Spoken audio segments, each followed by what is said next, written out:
Hey everyone, this is Scott from the Forgot to Grow podcast. Welcome to another edition of ReWatching, a series of unfortunate events. Today I'm going to be talking about Season 1, Episode 2, The Bad Beginning, Part 2.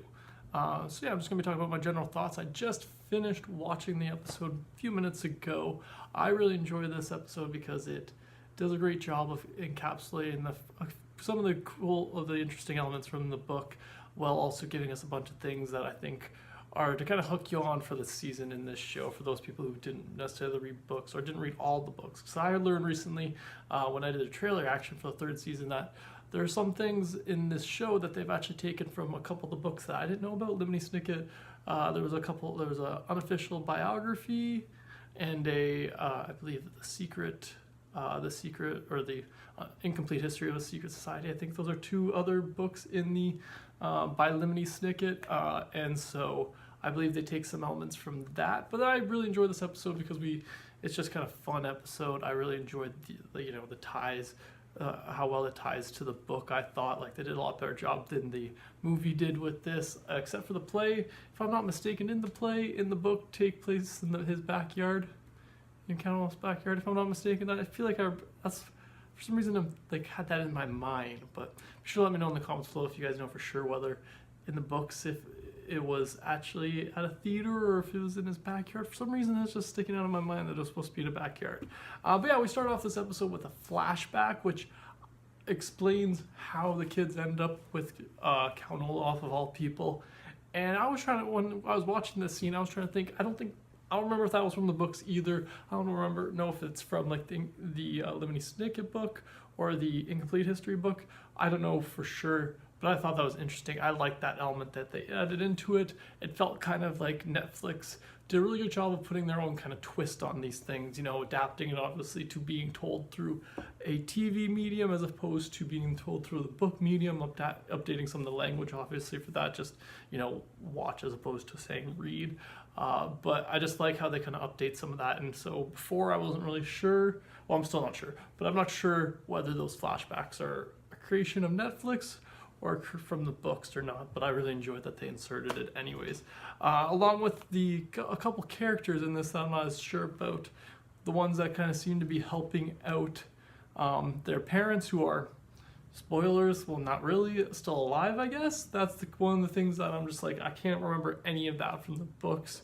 I'm pretty sure the book, from what I remember from the books, that they were always just dead. There was no ambiguity about that, but now I'm not sure. I didn't read all the books. I think I didn't read the last 4. But I did read this one, but that was also 15 years ago, so I don't got a great memory. But yeah, I like the addition of these additional characters, like Mr. Poe's secretary, Jacqueline, I believe her name was. I really enjoy her character. I like her. She's funny and kind of interesting, like just witty. That was the word I was looking for. Witty. I like her witty charm. The kind of ridiculous puns that they all have. That's just one of my favorite things about the Lemony Snicket thing in general, the play on words that they like to go with. But yeah, I don't know whether she's from the books or not, but I still enjoy her character into this because it just creates such a mystery that I want to discover, even though I know a decent amount about the books. I don't know a lot, obviously, but I know it's the general stuff from the books. So the fact that there's elements in these that I don't know about that I get to kind of discover and learn through the show is a great thing that I thought they added into this show. Like I said, I'm not sure though if it's from the books or not. I'm not an expert on any of this.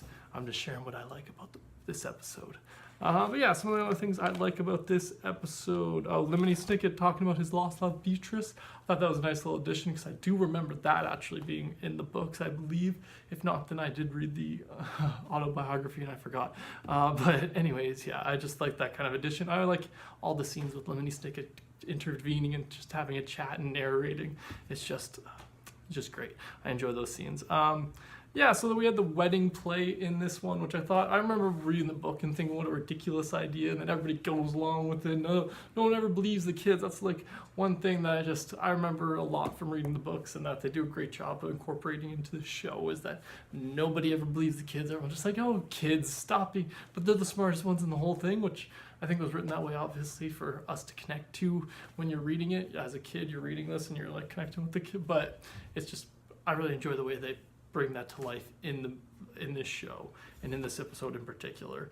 We see a bunch of the spy glasses popping up a bunch of times. The show think is definitely leaning more into the spy glass than the books did. The books definitely had it, and the kids looking into the mystery of their spyglass.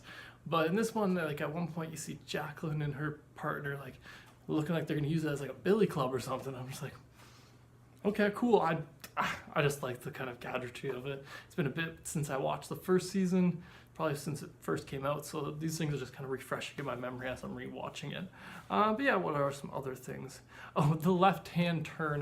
That's what I wrote down as a note, and I just liked that because I thought that was a clever little pun to put on the fact that that's how they get away with not being actually married, is that she switched it over with her left hand. And I was like, I don't know if that's actually legally, I don't know if that's correct or not, but it's a cool little reason, and I remember that specifically from the book. So that was a nice little addition. And then we get Mr. Poe's speech at the end, which I just really enjoy because obviously he's like, oh, this series of unfortunate events comes to an end. And it's like, oh no, this is the first book, man. You still got a lot more events. This is a lot more tragedy to go through. But yeah. And then at the end, we see a couple flashes of the parents again, which is one of the things I really enjoy about the addition to this show in particular, is that we get very, very little flashes, very little information about these things. We kind of learn about it as the kids learn about it, which I really enjoyed that element of it. But yeah, that's everything I had for this episode of a series of unfortunate events. Be sure to let me know in the comments below if there was anything I messed up about the books or not in relation to the TV show, or if there's anything in particular you liked about this episode or didn't like. Be sure to let me know in the comments below. Thanks again for joining me today, and have a good one.